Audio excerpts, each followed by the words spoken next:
Alors bonjour, aujourd'hui je vais te présenter comment je conduis mes entretiens avec les différents maires que j'ai au téléphone, que j'ai eu au téléphone ces dernières semaines, ces derniers mois, heu, dans la perspective de la recherche de parrainage pour, le candidat ou la candidate, de Solutions démocratiques à la présidentielle en 2027. Hem, alors, je vais tout de suite rentrer dans le vif du sujet. Donc tu peux voir à l'écran un document que j'ai constitué là ces derniers jours, qui récapitule. Alors, c'est pas, complètement finalisé. Ça va évoluer sûrement au fil du temps, mais ça constitue déjà une base. Je la mettrai accessible à tous ceux qui le demandent. Je mettrai ce document accessible à tous ceux qui le demandent. Donc là, au début du document, tu peux voir qu'il y a, on va dire, les grandes étapes. Donc d'abord une introduction, puis après il y a une première étape qui vise à s'assurer qu'on partage bien les mêmes préoccupations avec le maire avec lequel on est en train de s'entretenir. Une deuxième étape, si on est d'accord sur les préoccupations, de voir si on est d'accord sur les propositions. La troisième étape, si on est OK sur les propositions, de présenter la stratégie pour pousser ces propositions.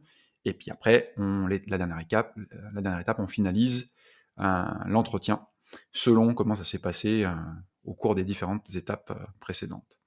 Alors l'introduction, donc pour m'introduire, voilà, j'essaie toujours d'avoir un petit script sous les yeux que j'adapte avec le nom du maire et selon les circonstances. Alors j'ai pas mis là, alors il y a une petite partie qui manque, je vais descendre, qui doit être en bas. Ah, c'est étonnant. Ah voilà, j'ai oublié cette partie-là, je vais la remarquer. C'est la préparation de l'entretien, c'est-à-dire qu'avant même que démarre l'entretien, je vais remonter ça là-haut, avant même que commence l'entretien, il y a une petite phase de préparation qui consiste à collecter quelques informations. Alors d'abord le nombre d'habitants de la commune, du maire qu'on va appeler. Ce que j'essaye de voir aussi, c'est la place de la commune dans la communauté de communes ou la communauté urbaine par rapport aux autres communes en nombre d'habitants. Voir si ça fait partie des communes les plus peuplées ou non. Et ce qui permet d'avoir un peu une idée de la position, si je puis dire, du maire, le rapport de force qu'il peut avoir avec au sein de son écosystème local. Donc ça peut donner un peu des billes sur, voilà, sur sa perception on va dire, de la situation et à quel point il estime que la communauté de communes est aidante, etc. etc. Euh, donc, donc, le cas échéant, est-ce que le maire a parrainé ou non en 2022 ? Alors ça, j'utilise, donc voilà, c'est une information, je ne fais pas de sélection par rapport à ça, ni sur le nombre d'habitants, etc. Sauf vraiment les très grosses communes, mais j'essaye de voir, voilà, ça me donne un peu une idée de qui je vais aborder, en sachant que l'écrasante majorité, près de 70% des maires, même plus de 70% des maires ne parrainent pas. Alors pour savoir qui il a parrainé, je vais sur le site donc vous mettez par exemple dans Google parrainage Conseil constitutionnel, et là vous avez tous les parrainages validés, vous allez dessus. Alors on va faire par exemple, on va dire, mettons, on va chercher, excusez-moi, l'écran bouge un peu, hop, commune de Mayenne, mettons, liste des communes de Mayenne, voilà, on va regarder, on va prendre une commune au hasard, là, comme ça, par exemple, Ahuillé, en Mayenne, on regarde qui est le maire, voilà, Sébastien Destet, donc on copie-colle, et on va regarder qui il a parrainé en 2022 dans le moteur de recherche dédié du Conseil constitutionnel, recherché, et voilà, on voit aucun élément affiché, on voit qu'il a parrainé personne en 2022, donc ça c'est conformément à 70% des gens, mais ça nous donne une idée. Quelle autre information ? Voilà, le nom du maire, évidemment, et si besoin, sa prononciation. Voilà, ça peut des fois avoir un petit travail à faire de ce point de vue-là. Alors, si on n'arrive pas à trouver ou qu'on n'est pas sûr, on peut toujours l'aborder en disant « Monsieur le maire », mais moi j'aime bien voilà, dire bonjour monsieur ou madame machin, voilà, le nom en question. Mais si on a un doute sur la prononciation, monsieur ou monsieur madame, juste monsieur madame, on s'arrête là. Et j'essaie aussi de voir s'il y a des articles de presse intéressants au sujet du maire ou de sa commune. Donc par exemple, si on prend le maire, là, Sébastien Destet, que je connais pas, j'ai pas eu au téléphone, mais donc pareil, dans Google, on va regarder dans News ou Actualité, ça dépend comment vous avez paramétré votre moteur au niveau de la langue. Et voilà, donc bon, là, on voit qu'il y a un article dans Ouest France, municipal, à Huilé, Sébastien Destet succède à Christelle Rayon. Voilà, alors voilà, intéressant, on voit, à Huilé, pour éviter la fusion de sa commune, il est devenu maire et ne le regrette pas. Donc ça, c'est un article, moi, que j'irais bien voir volontiers parce que, on voit qu'il y a une vraie préoccupation politique, qui a motivé, la candidature de ce maire, qui voulait pas que sa commune fusionne avec une autre. Donc ça, c'est intéressant de le savoir, pour, on va dire mener la discussion. Alors, on va revenir sur le document. Donc après, donc l'introduction, alors pour m'introduire au maire, j'essaie toujours, donc je disais d'avoir un petit script sous les yeux, donc je suis devant mon ordinateur avec le petit script. Ça permet, on va dire, de faire tomber un peu la tension et de poser voilà, les choses, sereinement.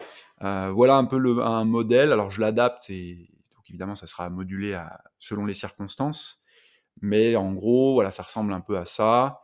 Donc j'essaye de bien poser ma voix, de ne pas parler trop vite. Voilà, bonjour monsieur, machin, Albin Guillot à l'appareil, nous avons rendez-vous, c'est toujours bon de votre côté, voilà, donc je valide, donc très bien. Alors, là par exemple, je dis, alors vous avez eu Gaël Le Garec par mail qui a pris le rendez-vous, donc c'est bien ça, hein, donc je crois que c'est avec elle. Je ne sais pas si c'est elle, si elle vous a envoyé le lien vers notre site web et si vous avez pu regarder. En général, les maires n'ont pas pu regarder, ils n'ont pas pu le prendre le temps, mais c'est pas grave. Je leur dis non, c'est pas grave, voilà, c'est juste pour savoir quel niveau d'information vous avez. Et donc là, je commence. Donc, alors je vous explique, voilà, Madame Le Garec et moi-même, euh, donc Gaël, c'est quelqu'un qui me prend, c'est du 87, avec qui je travaille et qui me prend avec Nélida Arbois aussi, pas mal des rendez-vous, voilà, parce que c'est un vrai job à part entière, la prise de rendez-vous. Donc voilà, on est impliqué bénévolement depuis de nombreuses années dans un mouvement citoyen national pour encourager nos élus nationaux à donner plus de liberté et de moyens aux élus locaux. Donc là, je le fais en mode un peu lecture, hein, mais évidemment, c'est un peu plus naturel quand je les mets au téléphone. À ce titre, on a déjà réussi à faire déposer 2 propositions de loi, l'une au Sénat et l'autre à l'Assemblée nationale, mais ces propositions ont du mal à avancer, car ça n'intéresse malheureusement pas beaucoup nos élus nationaux. Et bah, c'est pour ça qu'on essaie de créer un réseau de maires qui partagent nos préoccupations et qui sont favorables à nos propositions. Là, ouais, je vous l'ai fait en lecture, mais en fait, je me rends compte que ça rend pas du tout terrible, euh, parce que c'est vraiment une aide, mais voilà, au téléphone, je lis pas comme ça strictement. Voilà, mais voilà, là vous avez le canevas. Et puis après, voilà, alors moi je leur dis que selon la communauté de communes, je leur dis que j'ai déjà longuement échangé avec une trentaine de maires un peu partout sur le territoire, et que donc me voilà au téléphone avec vous aujourd'hui. Voilà, j'ai eu aussi au téléphone un tel de votre communauté de communes, le cas échéant. Alors vous pouvez dire, nous avons échangé avec une dizaine de maires, des dizaines de maires un peu partout sur le territoire. Voilà, c'est pour leur dire qu'on a déjà travaillé.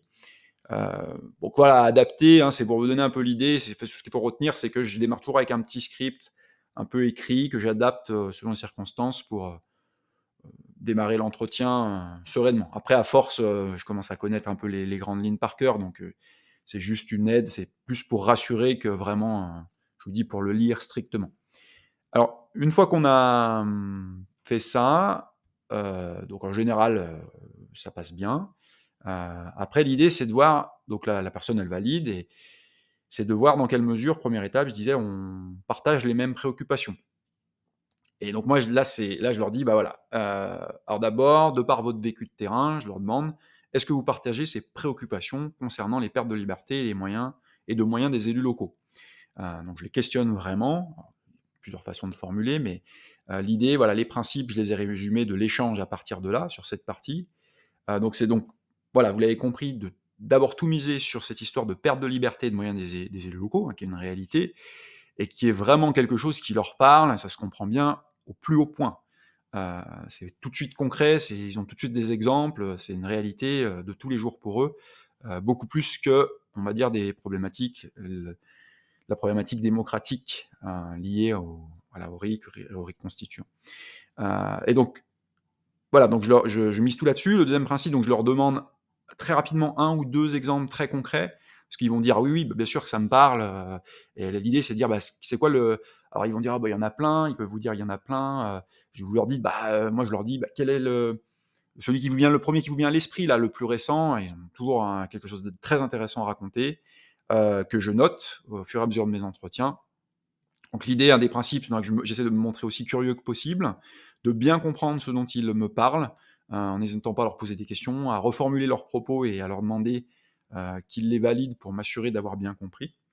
Heu, voilà, et donc je leur demande aussi, parfois, selon comment ça se tourne, c'est des principes, hein, s'ils pensent que ces problématiques de perte de liberté et de moyens, pour les élus locaux sont, prioritaires à régler.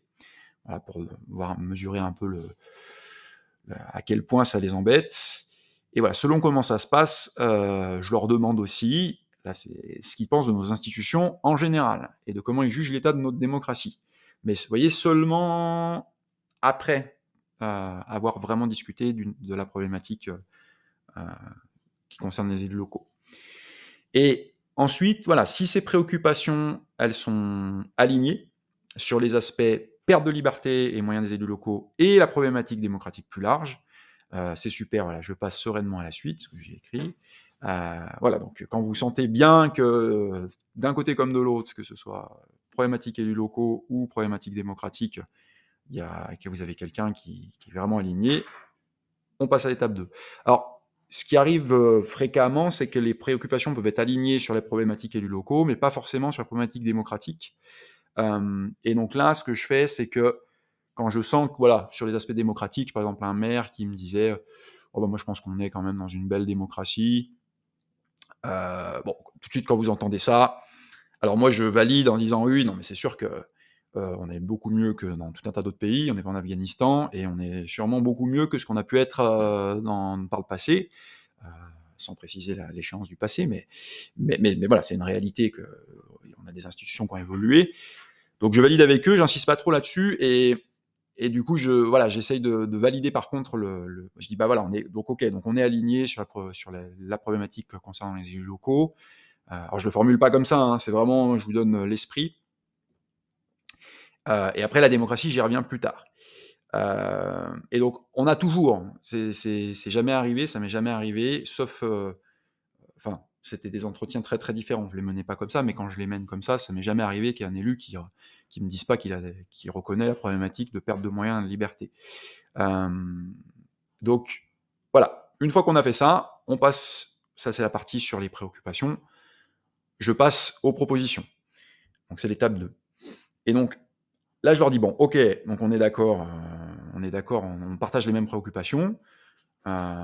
Donc là, étape 2, donc je dis, bah, nous, comme je vous le disais déjà, on n'est pas juste préoccupés, on a des propositions concrètes, et tellement concrètes qu'elles ont déjà fait l'objet, et ça c'est le premier point, voilà, les différents principes que je vais énoncer là, c'est que je rappelle bien nos réalisations. Donc on a une proposition de loi qui a été déposée à l'Assemblée nationale en 2023 et à nouveau en 2024, co-signée par 73 députés, donc qui, on va dire, porte sur un de nos axes de travail, parce que je leur dis bien qu'on a deux axes de travail, un sur la décentralisation et puis un autre dont on va parler sur l'aspect démocratique, des aspects démocratiques, et qu'on a un autre sur la partie décentralisation, donc c'est la problématique élus locaux, qui a fait l'objet d'un amendement, alors ça vous le saviez peut-être pas, qui a fait l'objet d'un amendement à la loi 3DS. 3DS, c'est pour déconcentration, décentralisation, il y a simplification, et il manque un D. Je ne sais plus lequel, vous pouvez vérifier facilement. Donc c'est la loi 3DS en 2022, qui était une énième loi, une usine à gaz pour essayer d'améliorer cette problématique de décentralisation. Et en fait, quand je dis on, il y a toute une histoire, je vous épargne les détails, mais il y a eu un amendement qui reprend la proposition que défend Solutions démocratiques, qui a été proposée par une sénatrice à cette proposition de loi. Donc voilà, ça permet de poser un peu le sérieux, quoi. C'est-à-dire nous on a on embrasse deux problématiques, on s'attelle à deux problématiques, on a deux propositions concrètes qui ont fait l'objet d'une proposition de loi. Alors c'est après que je précise amendement, mais vous pouvez dire proposition de loi dans un premier temps. L'une au Sénat, l'autre à l'Assemblée nationale. Et donc, après, l'idée, c'est d'aller chercher un accord sur l'esprit des propositions, avant même de rentrer dans le détail. Voilà, c'est ce que j'ai mis, et seulement si besoin, je rentre dans le détail. Donc, sur la première proposition, je commence toujours par celle-là, parce que c'est celle qui leur parle le plus, qui est une décentralisation par le bas. Alors ce que je dis en général, c'est je dis, bah voilà, la France, c'est un pays qui est très centralisé, où tout se décide à Paris et s'impose à tout le territoire selon une logique qui est descendante. Et ça, les maires valident sans aucun problème. Et je dis, bah, par exemple, je sais pas si vous connaissez la Suisse, voilà, donc, ah non, moi je connais pas. Alors, des fois, ils sont connus pour les votations, mais sur l'organisation de leur, justement, du rapport entre le pouvoir local et le pouvoir central, alors là, souvent, ils connaissent pas. Donc, ce que je leur dis, bah, c'est en fait, c'est tout l'inverse de notre modèle. C'est-à-dire que c'est vraiment le local. Alors, j'ai différentes formules, mais l'idée, c'est que le local s'administre très librement et décide de comment doivent fonctionner les échelons au-dessus. Et là, je vous invite à voir l'ouvrage de Raoul, dont je mettrai le lien dans la description de la vidéo, que vous retrouvez aussi sur notre page web dédiée au maire, faut que vous retrouvez à différents endroits sur notre site web, qui est l'ouvrage Libérons nos communes, une défense de la subsidiarité ascendante. Voilà, j'ai mis en petite note que c'était vraiment un investissement, à mon avis, intellectuel et politique majeur que de lire ce livre, et que c'était vraiment important pour devenir, je pense, un interlocuteur aussi crédible que possible auprès des maires. Voilà, donc vraiment, je vous encourage à le lire. Il est pas si... Il y a certaines parties qui peuvent être un peu ardues. Moi, j'ai fait 2 lectures. Une première, on va dire, un peu grossière, et puis une autre un peu plus de détails avec prise de notes. J'ai eu des échanges avec Raoul à ce sujet-là, sur les parties les plus sensibles. Il ne faudra pas hésiter. Voilà, moi, Raoul, on est à votre disposition si vous avez des questions sur le contenu de cet ouvrage, mais je pense que c'est vraiment important. Donc voilà, donc je le représente, comme je vous dis, voilà, le local, je fais cette perspective entre notre modèle très centralisé descendant et un modèle suisse très décentralisé et avec une logique de bas en haut. Et je leur demande déjà sur l'esprit s'ils sont OK. Alors ils peuvent être parfois bons de souligner, il y a quelques maires, et j'en ai eu 2 là récemment, qui disent: «Ah oui, oui, c'est intéressant, c'est pas mal», mais en fait qui ont des craintes quant au fait, ils sont dans des petites communes et ils se disent: «Ouh là là, si à un moment donné, demain, je dois administrer librement et que c'est moi qui dois, on va dire, enfin, si j'ai plus de responsabilités, ça peut être compliqué parce que je fais face à des problématiques, bah, qui nécessitent, une mutualisation». Et en fait, l'idée, c'est vraiment de les rassurer sur le fait que notre proposition, c'est pas une énième loi décidée d'en haut qui s'impose à tout le monde. Paradoxalement, en fait, c'est vraiment une loi qui permet, donc je crois que je l'ai marqué, hem, en fait, elle relève d'une logique vraiment progressive et basée sur le volontariat communal. C'est-à-dire que chaque commune peut aller à son rythme. C'est-à-dire que là, j'ai eu une maire au téléphone hier, je lui ai dit: «Mais en fait, demain, cette loi, elle est effective. Pour vous, ça change rien tout de suite dans l'immédiat, si vous ne souhaitez pas que ça change. C'est-à-dire que, par contre, si vous avez sur un point précis, et là je me suis appuyé sur l'exemple qu'elle m'avait donné juste avant, qui concernait la gestion du patrimoine sur sa commune, je lui dis: «Bah voilà, par exemple sur ce point-là, et ben grâce à cette loi, vous pourriez prendre les prérogatives nécessaires pour pouvoir le traiter comme bon vous semble, et revenir en arrière si ça vous convient plus, quelques années après». Et donc ça, ça peut être intéressant vraiment d'insister sur cette logique progressive qui est très bien expliquée dans le bouquin de Raoul.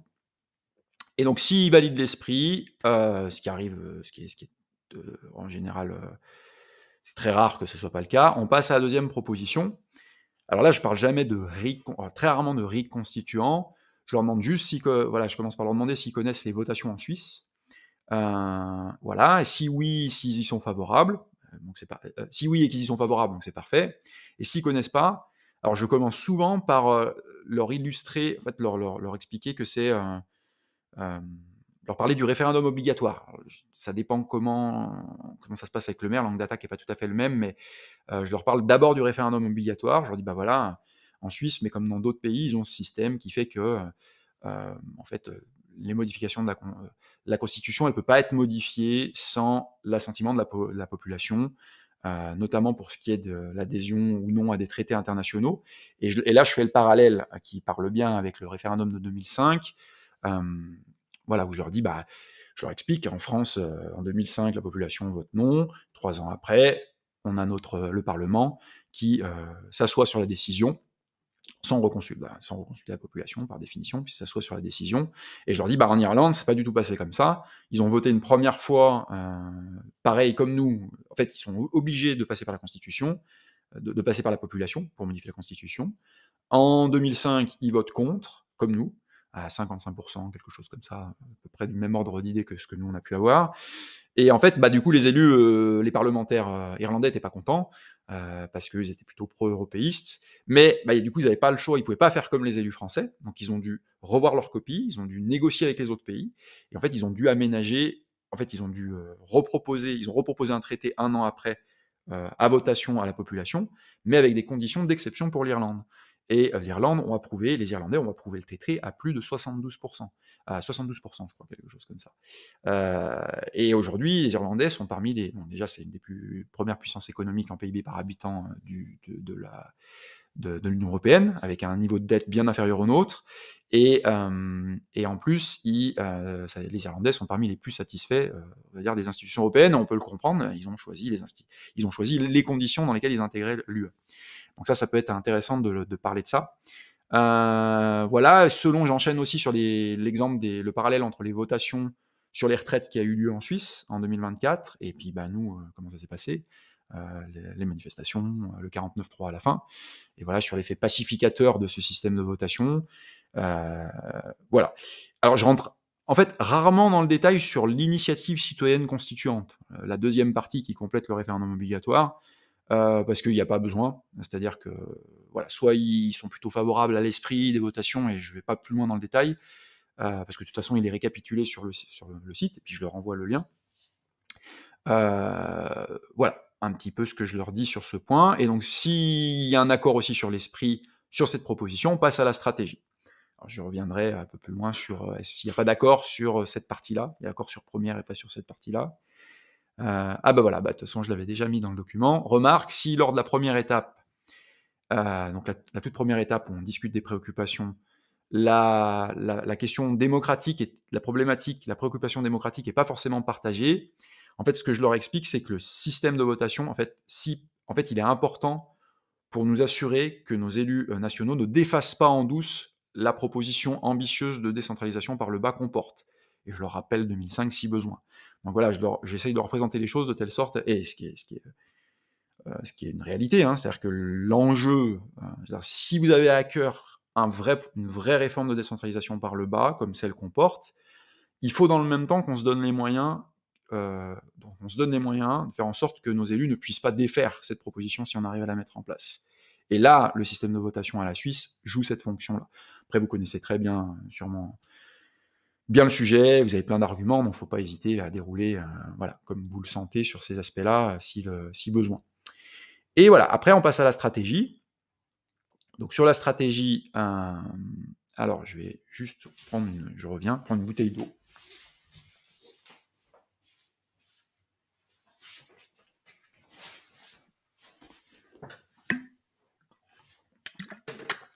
Donc sur la stratégie, l'étape 3. Donc on a validé qu'on avait des préoccupations communes, on a validé qu'on était d'accord sur l'esprit des propositions.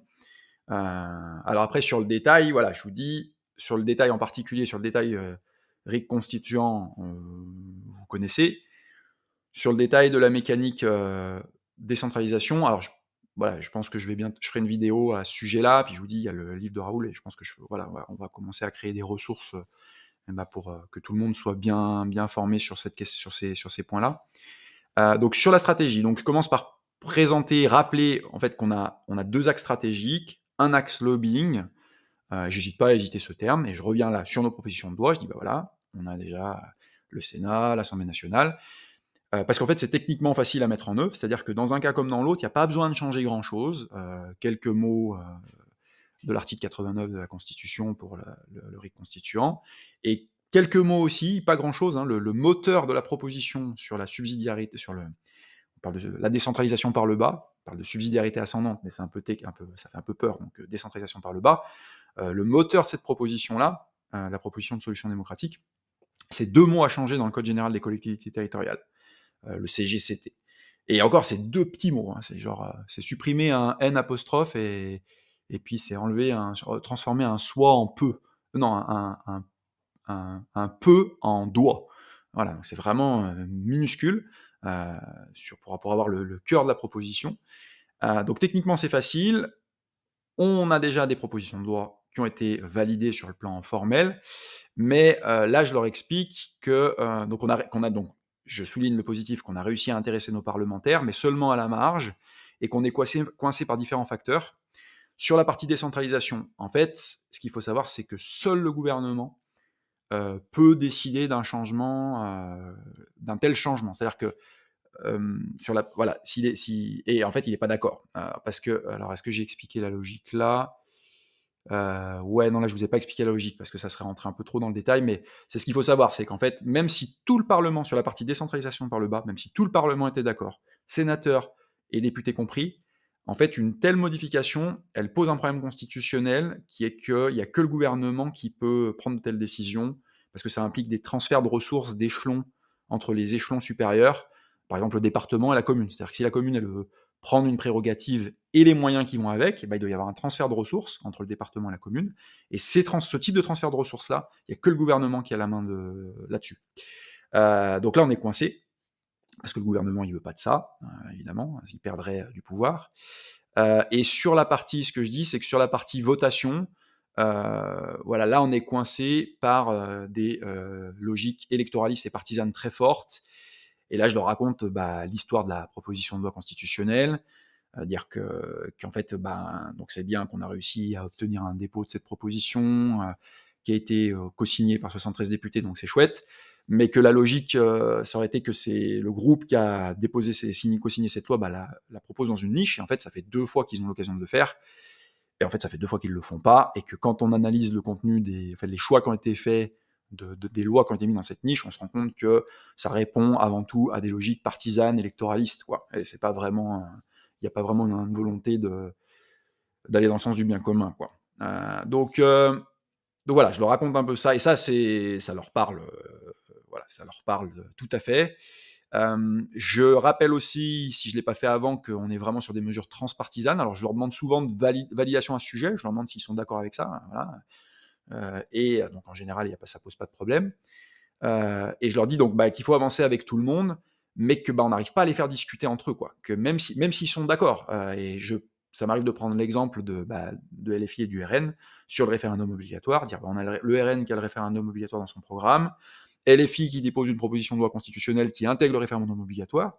Donc ces deux groupes, ces deux forces extrêmement antagonistes sont d'accord sur ce point, mais en fait elles ne veulent pas discuter entre elles, en particulier les filles, quoi, puisque voilà, on a rencontré notre député, et on lui a proposé de rencontrer un député RN pour avancer sur ce dossier, et alors il a refusé pour l'instant, nous a donné tout un tas de conditions pour peut-être que ça puisse se passer, mais pour l'instant ils ne veulent pas discuter. Et alors, donc je dis, donc voilà ça sur ce point. Et je termine la partie lobbying en disant que que même si c'est difficile, on continue quand même. Voilà, qu'on essaye de garder le dialogue, mais qu'on a un autre axe stratégique. Et là, j'arrive sur l'axe présidentiel.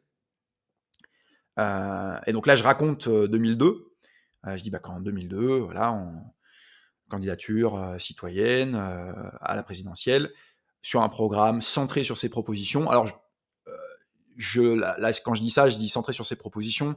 Je ne fais pas le distinguo, je ne dis pas que c'était juste sur la partie démocratie directe, pour pas complexifier le discours, hein, mais voilà, l'idée c'était de dire qu'on était sur de l'institutionnel pur, vraiment monocentré, donc c'était très original, qu'on avait quand même eu 36 parrainages, qu'on était lucide sur nos chances de succès, mais que le but c'était d'aller jouer dans une cour, la cour électorale qui effraie vraiment les gros partis en place, beaucoup plus que les discours.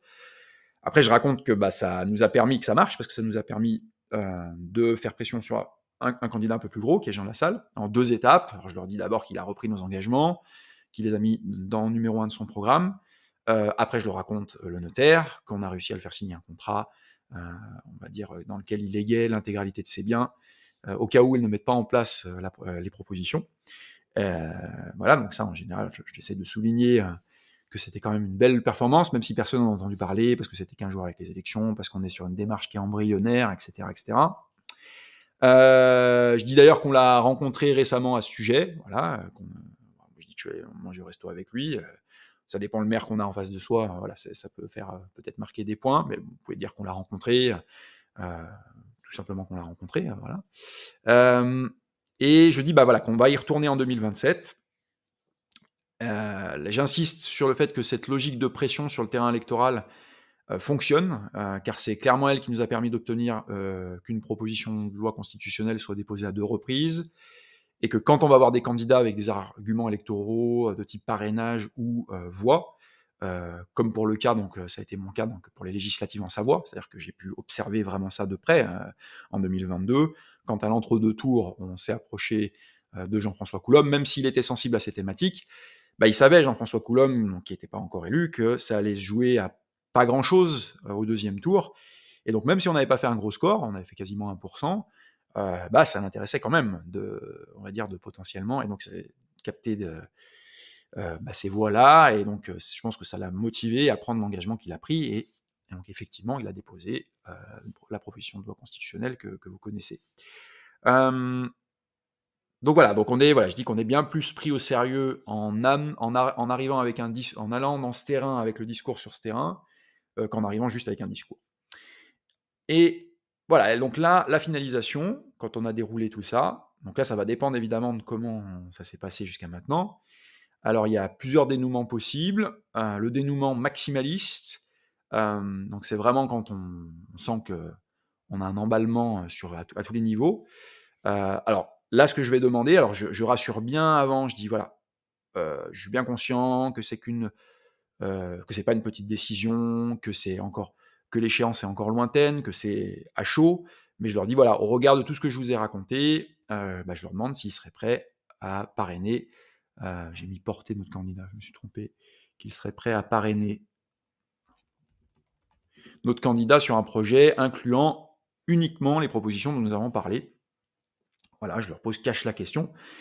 Et s'ils me disent qu'ils sont OK, alors là, si c'est vraiment pas de problème, ouais, je leur propose de leur envoyer la page web qui récapitule nos propositions, et je leur demande bien à quelle adresse, je peux leur envoyer, parce que souvent, du coup, ils vont dire, ça les fait réfléchir, ils vont vous donner votre adresse personnelle, donc c'est un peu mieux pour la suite.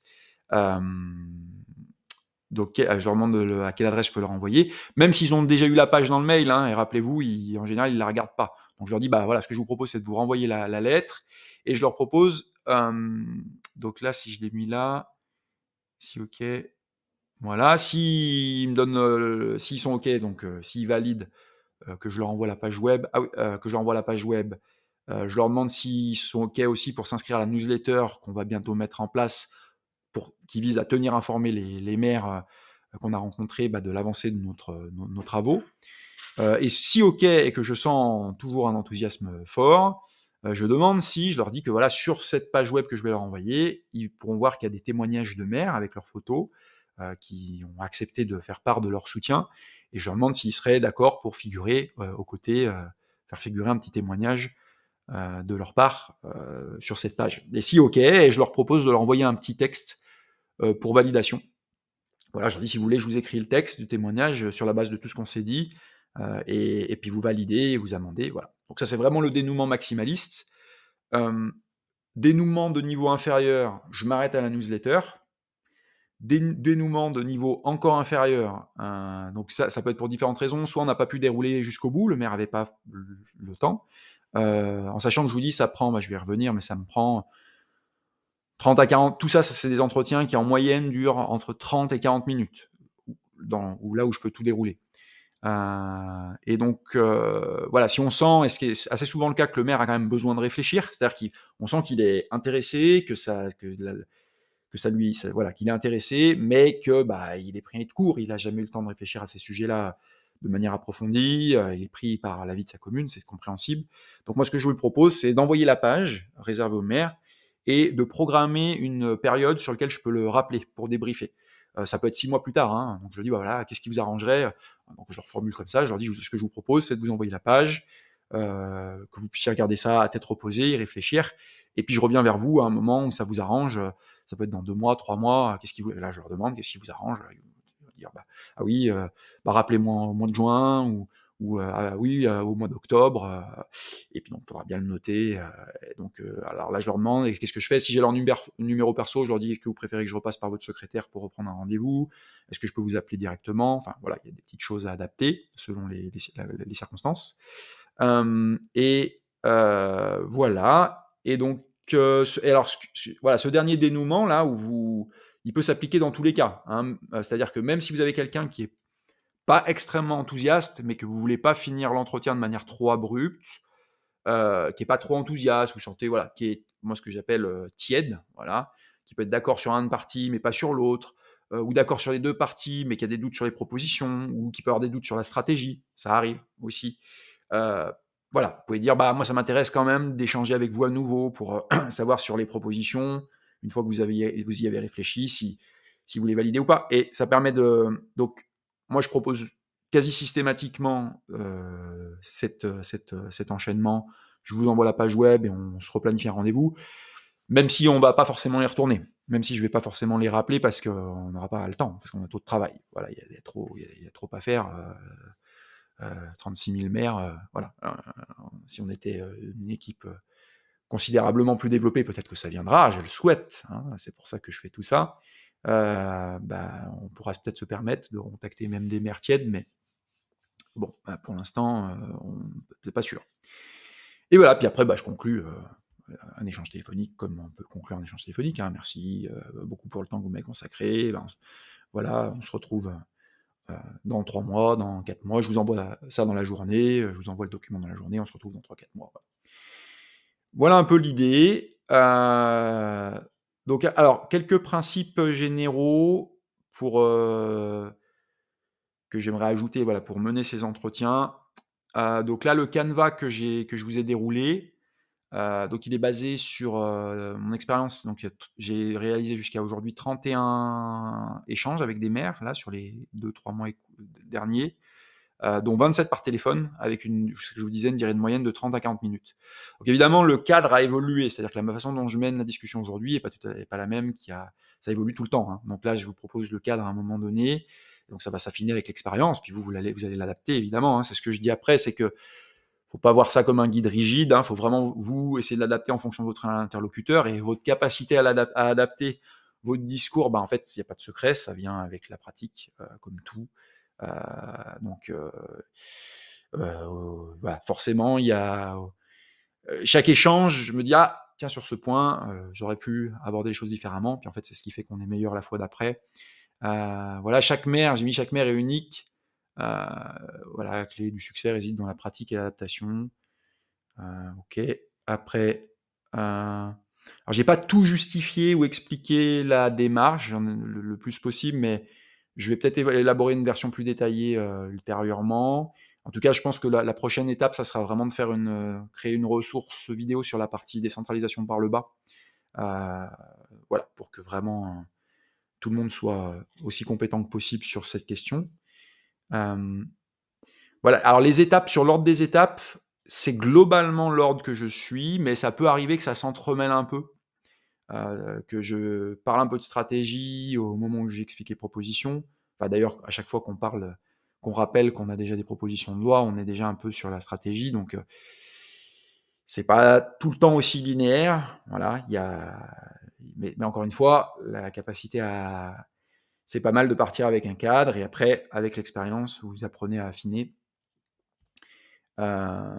Et donc voilà, je dis, n'hésitez pas à enrichir vos échanges avec vos propres arguments, vos propres expériences, vos exemples, vos anecdotes, pour rendre la conversation plus vivante et pertinente. Puis surtout, ce qui va se passer, c'est que, heu, en fait, justement, si vous prenez bien le soin d'interroger les maires sur, leur de leur demander des exemples sur leurs problématiques à eux, bah, en fait, ça va vous aider après pour pouvoir discuter avec les autres maires, en fait.